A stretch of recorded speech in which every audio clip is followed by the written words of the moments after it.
Biz Avustralya'ya geleli 17 yıl oldu ve zaman zaman hala kendimi tamamen kaybolmuş hissediyorum.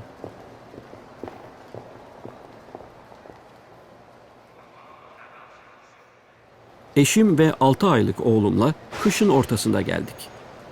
Çok az İngilizce biliyorduk. Beklediğimiz gibi çıkmadı. Günlük şeyler zordu. Bakkaldan alışveriş yapmak, bankaya gitmek, bir tren tarifesini izlemek.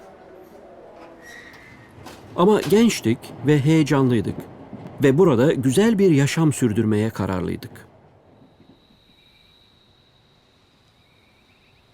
Yavaş yavaş kolaylaştı. Toplumumuzda arkadaşlıklar kurduk, bir iş buldum. Eşim yeni evimizi çok sevdi. Geleceğimiz çok parlak görünüyordu. O zaman yeni bir ülkede bulunmanın tüm zorluklarıyla karşı karşıya olsak da mutluyduk. Yaşamlarımızın nasıl olabileceği konusunda bir imgemiz vardı ve birkaç kısa yıl içinde nereye gittiğimizi anlamıştık. Oğlum 4 yaşındayken hala konuşmuyordu ve başka çocuklarla oynamıyordu. Yurdumuzdaki annemi aradığımda oğlanların kızlardan daha yavaş geliştiğini ve oğlanın iyi olacağını söylüyordu. Ona inanıyordum. Ama eşim oğlumda bazı şeylerin bozuk olduğunda ısrarlıydı. Dinlemediğini ve biraz yaramaz olduğunu biliyordum ama oğlanların da yaramaz olduğunu düşünüyordum. Bir gün işten eve geldim, eşimi hiç bu kadar kızgın görmemiştim. Oğlanla ne yapacağını bilmediğini, oğlanın ona bakmadığını, gülümsemediğini söyledi. Onunla bağlantı kuramıyordu. Bu onun hatası değil. Nasıl davranması gerektiğini ona öğretmek gerekiyor. Ben tüm gün çalışıyorum. Faturaları ödüyorum ve babalık görevimi yapıyorum. Sen niçin kendi görevini yapamıyorsun?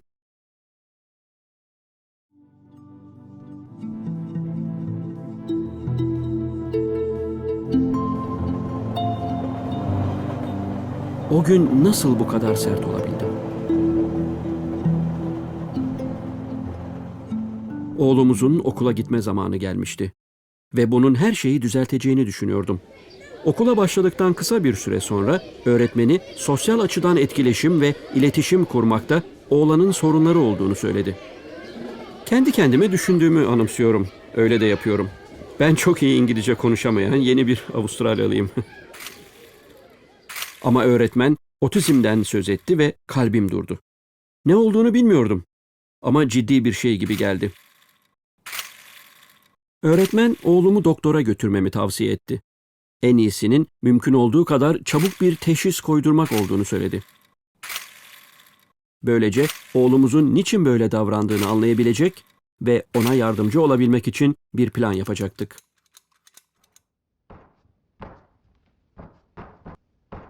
Doktor bize otizmin bir gelişim hastalığı olduğunu söyledi.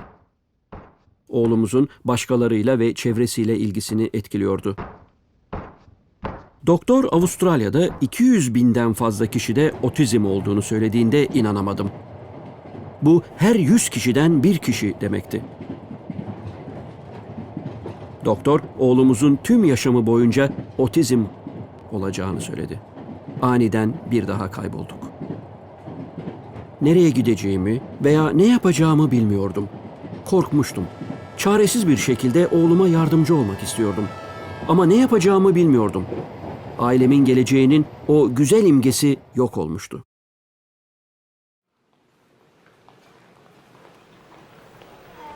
Alışveriş bir kabustu. Oğlum başa çıkamıyordu ve dürüst olmak gerekirse biz de öyleydik. Çevresindeki her şey onu eziyor gibiydi. Başa çıkamıyordu. Bütün sesler, insanlar, bunlar onun için çok fazlaydı. O zamanlar parlak ışıkların gözlerini rahatsız ettiğinin farkına varmadık. Yediği çok az şey olduğu için çok zor oluyordu. Üst üste her gün tüm istedikleri kızarmış ekmek ve elmaydı. Hasta olabileceğini düşünüyorduk.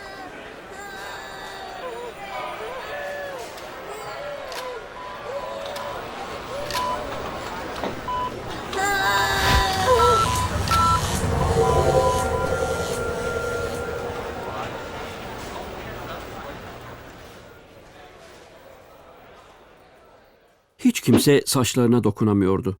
Onları tarayamıyor veya yıkayamıyorduk ve kesinlikle kesemiyorduk. Berbere ilk gidişimizi anımsıyorum. O gün onu bir daha götürmemeye söz verdim. O uyurken eşim hafifçe saçlarını tarıyordu.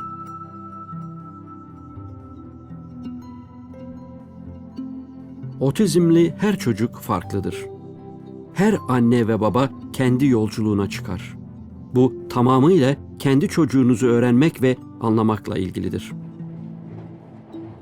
Suçlama ve karmaşa ona nasıl yardımcı olabileceğimizi anlamaya başladığımızda zaman içinde yok oldu. Tek başımıza yapmak zorunda değildik. Bu yolda birçok kişi bize yardımcı oldu.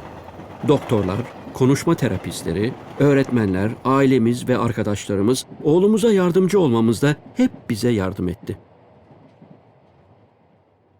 Uzun bir yolculuktu ama doğru yolda olduğumuzu biliyordum. Eşim ve ben yeniden birlikte çalışıyorduk. Akşam yemeklerinde tekrar sözcük alıştırması yapıyorduk ve yavaş yavaş bazı sözcükleri bize geri söylemeye başladı. Her sözcük, her gülümseme, yeni bir yiyeceği her denemesi bir kutlama nedeniydi. Başlarda fazla bir aile desteğimiz yoktu. Benim annem ve babam bizimle birlikte yaşamak için Avustralya'ya geldiklerinde bile zor oluyordu. Lanetlenmiş olduğumuza inanıyorlardı.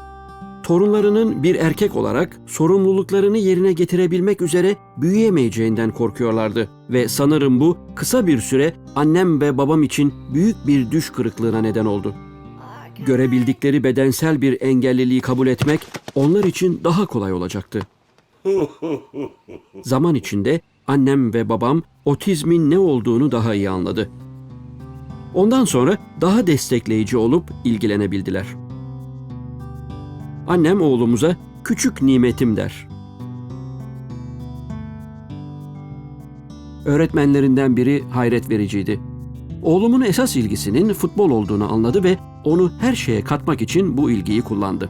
Matematik, fen bilgileri, okuma, ders ne olursa olsun her şeyi açıklamak için futbolu kullanabiliyordu. 12 yaşına geldiğinde Dünya Kupası'ndaki her oyuncunun adını ve gol ortalamasını size söyleyebiliyordu. Otizmli çocuklar kendi dünyalarında yaşıyor gibi görünür. Kendisi umursamaz görünse bile oğlumun sonsuza kadar yalnız kalacağı düşüncesi beni çok korkutuyordu.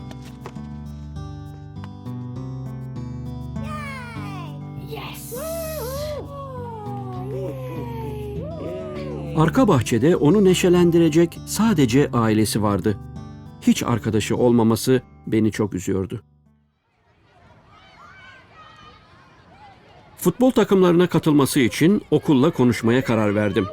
Ona bunun zor geleceğini anlattım. Başka çocuklarla oynamayı denedi ama nasıl başlanacağını, ne söyleyeceğini veya yapacağını anlayamamış görünüyordu. Ama gerçekten ihtiyacı olan sosyal becerileri geliştirmesi için bunun tek yol olduğunu hissediyordum.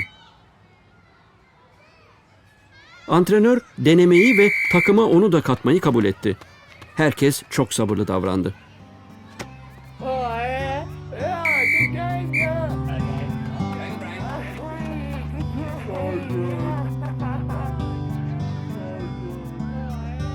Ama değdi.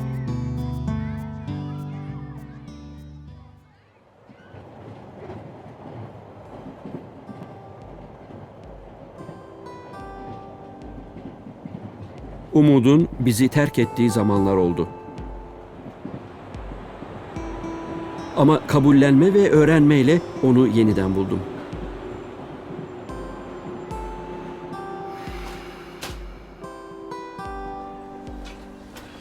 Oğlumuz hafta sonunda bir futbol kampına gitti.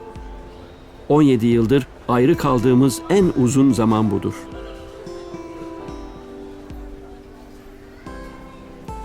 Onunla çok gurur duyuyorum. Aile olarak çok uzun bir yol aldık. Önümüzdeki yolu asla bilemeyiz. Ama bunun bugün ne yaptığıma bağlı olduğunu biliyorum. Bugün kaybolmuş değilim. Geçmiş veya gelecek hakkında üzüntülü değilim. Bugün oğlumla birlikteyim.